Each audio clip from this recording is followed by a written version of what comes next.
ایسے حالات میں ان تمام مطالب کا بیان کہ جہاں صرف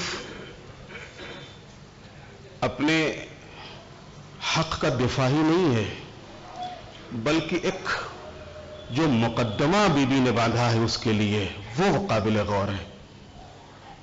اس اپنی بات کو رکھنے کے لیے جو مقدمہ جہاں سے شروعات کی ہے بی بی نے اس خطبے میں، سب سے پہلے اللہ تعالیٰ کی حمد و ثنا ہے جو پیغمبر ختمی مرتبت اور معصومین علیہ الصلوۃ والسلام کے خطبے کا طریقہ اور انداز رہا ہے، اور جو ہم سب کو تعلیم دیا گیا ہے کہ جب بھی اپنی بات شروع کرو تو پہلے اللہ تعالیٰ کی حمد و ثنا سے شروع کرو.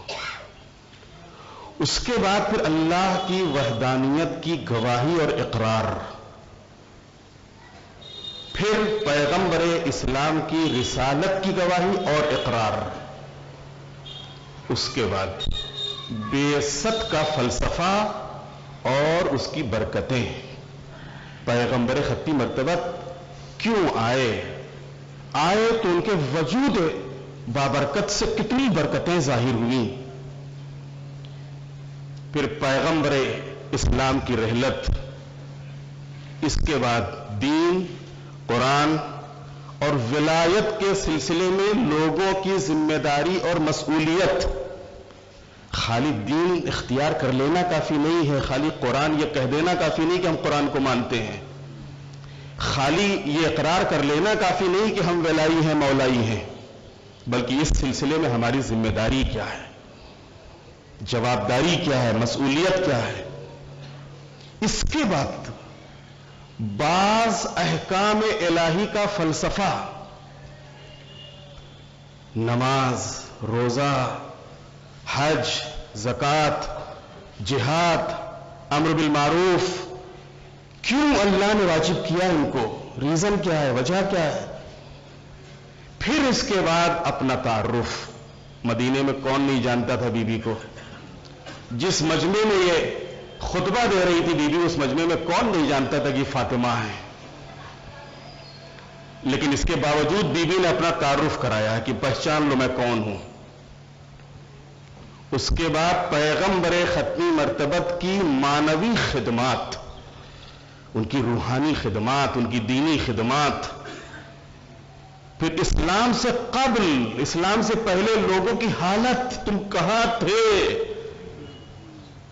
تم کن اندھیروں میں ہاتھ پیر مار رہے تھے، تم کو راستہ کس نے دکھایا ہے. اسلام کی راہ میں علی کی مجاہدت،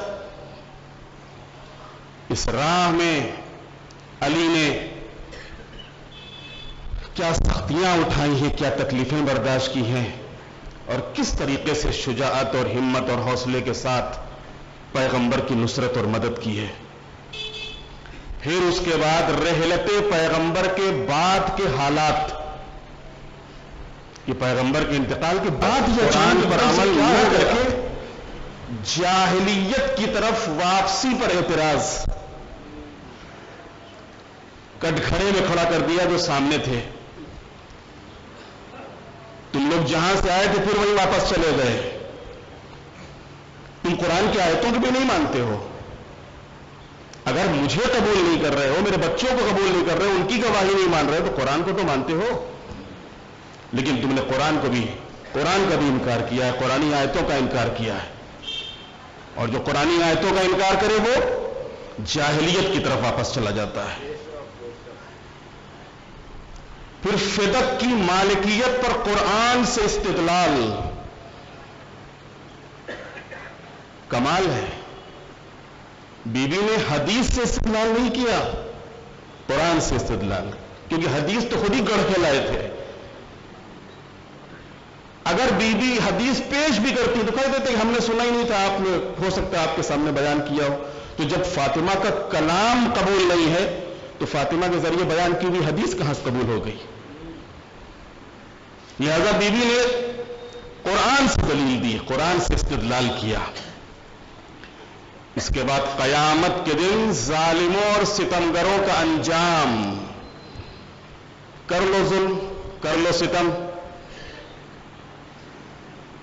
کر لو حق غصب، لیکن یاد رکھو کہ یہ دنیا چند روزہ ہے، آخرت میں اپنا انجام بھگتنے کے لیے تیار رہو۔ پھر لوگوں سے وہ کہ جو خاموش رہتے ہیں، ہم سے کوئی مطلب نہیں، ان کو خطاب کیا ہے۔ تم کہاں ہو؟ جھوٹے آنسو بہا رہے ہو، ان کو خطاب کیا ہے۔ ہم سے کیا لینا دینا، ہم سے کیا مطلب؟ ایسے حالات ویسے حالات، طرح طرح کے بہانے ہیلے، لوگوں سے خطاب اور شکوہ۔ پھر انصار جو بڑی بڑی باتیں کیا کرتے تھے، ان کو مخاطب کیا، تم تو ماشاءاللہ بڑے بڑھ چڑھ کے پیغمبر، میرے بابا کا تم نے ساتھ دیا تھا اور جنگوں میں حصہ لیا تھا اور میرے بابا کا استقبال کیا تھا مدینے میں، تم کو کیا ہو گیا؟ اس کے بعد پھر اصحاب کی عہد شکنی، جس طریقے سے انہوں نے پیغمبر خطی مرتبہ کی حیات میں وعدہ کر کے اور ساری چیزیں قبول کرنے کے بعد پھر توڑ دیا عہد کو، اور اصحاب کی عہد شکنی کے بعد عوام کے سکوت اور خیانت کا سبب یہ بھی بتا دیا کہ تم کیوں خاموش ہو، اور اصحاب کی عہد شکنی کے بعد عوام کے سکوت اور خیانت کا سبب یہ بھی بتا دیا کہ تم کیوں خاموش ہو، اور یہ تم نے کیوں خیانت کی میرے ساتھ اور دین کے ساتھ، اس کا سبب بتایا ہے بی بی نے اسی خطبے میں۔ پھر اس کے بعد اب ظاہر سی بات ہے کہ جب پہلے ہی مرحلے میں یہ حالات، تو بعد کیا ہوگا؟ لہذا آنے والے سخت حالات سے امت کو آگاہ کرنا،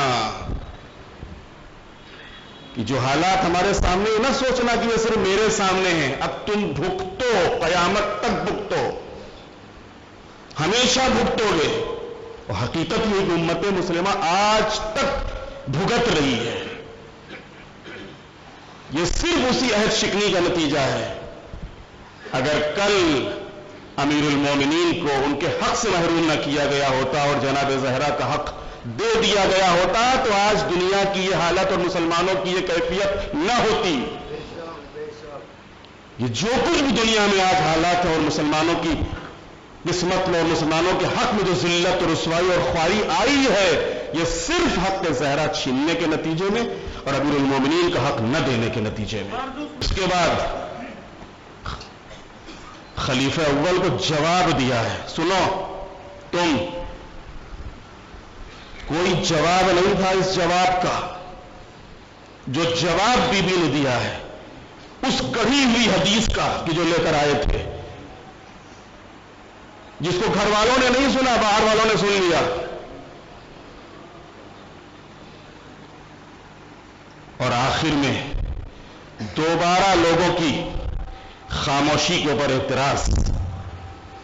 یہ 22 پوائنٹ ہیں کہ جو بی بی نے اس خطبے میں بیان کیے، انشاءاللہ